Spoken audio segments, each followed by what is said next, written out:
Two people, same job, same salary, $200,000 per month.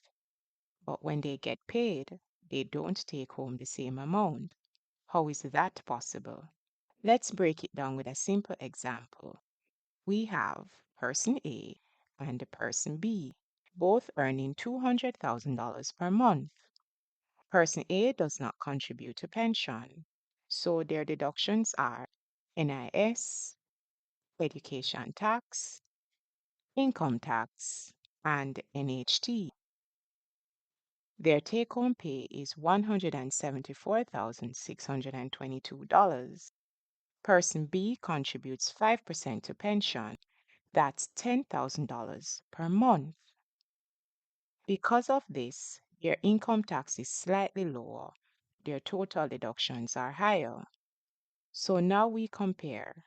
Person A takes home $174,622. Person B takes home $167,347. That's a difference of $7,275. So here's the truth. It's not just about how much you earn.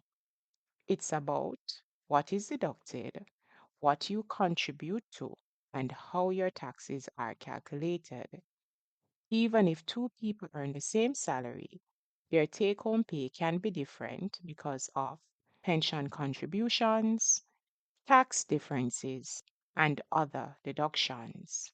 This is why it's important to check your payslip, understand your deductions, and know exactly where your money is going.